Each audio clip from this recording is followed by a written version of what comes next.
মসজিদের বেতন আনতে গেলে 4 ফ্যামিলি মিললে হয় 1 ফ্যামিলি।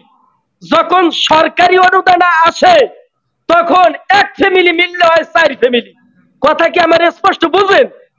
যখন হুজুরের বেতন তুলতে যায় বাংলাদেশে তখন পুরা ফ্যামিলি গুটাই যায়, 4 ভাই হয় 1 ভাই, বাবা মিললে হয় 1 ভাই, ভাই তো হয় না, ফ্যামিলি হয় একটা।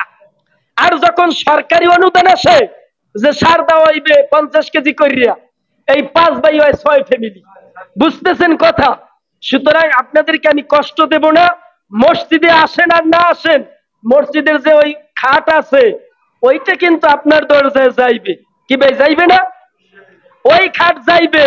সুতরাং ওই খাট যাইয়া আপনার টাইনে নেওয়া আসার আগে আপনি মসজিদে চলে আসেন। আমি আরো কসম কাটতে বলি, আমি কোন বাংলাদেশের দল বিরোধী না। আমি সবসময় গণমানুষের দলকে বিশ্বাস করি। মানুষ যেটা মনে বিশ্বাস করবে ওইটা তার অধিকার দেওয়া আমার কর্তব্য। কিন্তু অনেকে উল্টা পাল্টা বলে শিরক করবেন, আল্লাহর সেজদা না দিয়া মাজারে সেজদা দেবেন। শেষ কথা, মাজার ভাঙতে আছে, টিভিতে দেখছেন। এখন এইটা না বললে তো আপনারা বুঝবেন না, বুঝতেছেন? শিরক বেদাত কোরআন না পড়লে বোঝা যাবে না। আরেকটা মেসেজ দিয়ে রাখি, আমি গরিব মানুষ ভাই, বিশ্বাস করেন অনেক গরিব আমরা, আবার যে একদম ভিখারি তাও না। এখন বাংলাদেশের অবস্থা কিভাবে? কালকে আমার 2 ভাই ফোন দিছে, ওরা প্রায় 30,000 টাকার উপরে পায় বেতন এক একজনই, সব টাকা বাড়িতে পাঠাইতে। এখন কালকে ফোন দিয়ে বললো যে আম্মা, দেশের ব্যাংকে একটা টাকাও নাই, আমরা কাজ করি স্টেডিয়াম, আমরা ম্যাক্সিমাম কাজ করি রাস্তার, এই রাস্তার বিল হাজার হাজার কোটি টাকা আমরা আইনা তারপর আমরা শ্রমিক বেতন দিই। এখন সরকার আমাদের কোনো কাজই দিতে পারছে না। অলরেডি অনেক মানুষের চাকরি চলে গেছে, আমরাও ঝুঁকিতে। ঝুঁকিতে বলতে আমাদের চাকরি 100%ই থাকবে না। আমরা বলছি কেন? বলছে সরকার বিল দিতে পারে না। বাংলাদেশ ব্যাংক সহ কোন ব্যাংকে একটা টাকা নাই, সমস্ত টাকাগুলা ওই বাহিনী নিয়ে গেছে।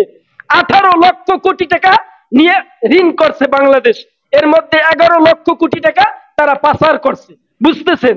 সুতরাং এরা উন্নয়নের, এদের বক্তব্য ছিল উন্নয়ন, বঙ্গবন্ধু, জামাত শিবির, রাজাকার, এই মুহূর্তে বাংলা স্যার, এই 3-4টা কথার উপর তারা ভিত্তি করে দেশটা চালাইছে। সুতরাং আমি যেটা বলা দিছি যে ভাই এই খাট আপনার কাছে যাইবে, আজকে যাক আর কালকে যাক।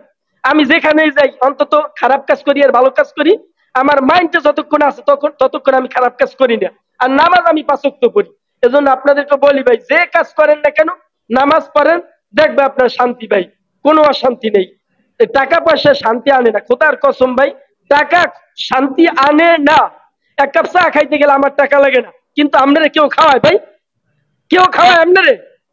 এইতে আমি বাড়িতে যাই, বাড়িতে গেল এই হুজুর চা খাও, আমি সহজে খাই না। একদম ঘনিষ্ঠ লোক ছাড়া আমি চা খাই না। যার তো 1 কাপ খাই আর 2 কাপ খাওয়ানো লাগে, কি ভাই লাগে না? কিনা আমার পকেটে টাকা নেই ভাই, না কাজ আছে চলে যাই। সুতরাং ভাই আপনি নীতির উপর থাকেন। আর মাজারে যেটা বললাম, মাজারের যেটা বললাম, মুসলমানদের সম্পর্ক থাকবে মসজিদের সঙ্গে নাকি? মাজারের বিষয়টা হয়েছে আল্লাহ রাসূলের সাথে।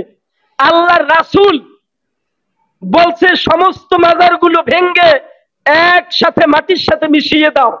যদি হাদিস আপনি দেখতেছেন, কোন উঁচু মাজার থাকতে পারবে না, আল্লাহ রাসূল বলছে না? মামুনুল হককে সবাই চেনেন, তার একটা বক্তব্য আছে, সে বলছে বাংলাদেশে যত মাজার আছে সমস্ত মাজারগুলো ভেঙ্গে তছনছ করে দাও। যত ভণ্ড পীরদের এইখানে আড্ডাখানা গাঁজাখানা আছে সমস্ত গাঁজাখানা পুড়িয়ে ছারখার করে দাও। কি ভাই, সে বুখারী পড়াইছে 25 বছর, আপনি কি একটা বুখারীর হাদিস জানেন? এখন আপনি মসজিদের বাইরে এমনি বলবেন এ হুজুরে কি কয়? তারা বাংলাদেশে 50 বছর তারা আব্বাই বুখারী পড়াইছে, সে পড়াইতেছে 15 বছর। আমি একটা মাদ্রাসায় কালকে 5 দিন আগে ভর্তি হয়েছি। কারণ কি, আমি এখনো দেখি যে আমার জ্ঞানের পরিধি কম। অনেকে বলে হুজুর আপনি নুরানি মাদ্রাসায় চাকরি করতে পারেন না। আমি দেখছি ভাই ভবিষ্যৎ অনেক বড় বিষয়, আমি চিন্তা করছি না চাকরি করবো না, আমি এখনো পড়ালেখা করি মনে করেন। কারণ কি, এই বুখারী এগুলো বুঝতে অনেক কষ্ট, কারণ সব আরবি টু আরবি, আপনি বুঝবেন না। এজন্য বাংলাদেশে যত মাজার আছে মনে করবেন এগুলো গাঁজা সেবনকারীদের নিরাপদ স্থান। বিশ্বাস হয়? মাজারে কোনো কাজ আছে? আবার বলে যে গাঁজা ওই গাড়ির স্পিরিট যদি কমাই না দাও তাহলে গাড়ি উল্টাই দেবে। মাজার ভাঙছে, ওরা কি করছে? কিছু করতে পারছে? সুতরাং ভাই আমি কারো বিপক্ষে না। আল্লাহর রাসূল যদি বলে ভাঙ্গো, তাহলে আমি 1 কোটি বার ভাঙতে রাজি। আপনি রাজি? আর আল্লাহর রাসূল যদি বলে যে ভাঙ্গা যাবে না, দুনিয়ার সমস্ত মানুষ যদি মিললে বলে যে ভাঙতে হইবে, আমি রাজি না। কথা বুঝলেন? আমি আল্লাহর রাসূলের কথাকে বিশ্বাস করি। সুতরাং মাজার গুলো ফাইজলামি আর কিছুই না। মসজিদ থেকে সমস্ত ভালো কাজ হয়, মাজার থেকে আপনি গোলাপ শাহর মাজারে যান। এক নাম্বার, পাগলের, ওরা বলে পাগল, মাজার ভাঙছে, পাগলরা আবার মিছিল করছে। পাগলরা কিছু বুঝে? কথা বলেন, পাগলরা কিছু বুঝে? এর প্রতিবাদ করতে হবে, এটা বুঝলো কেমনে? সুতরাং পাগল না, এরা শয়তান। সুতরাং আল্লাহ পাক আমাদেরকে বোঝার মতো তৌফিক দান করুন, আমিন। সুন্নাত পড়ি।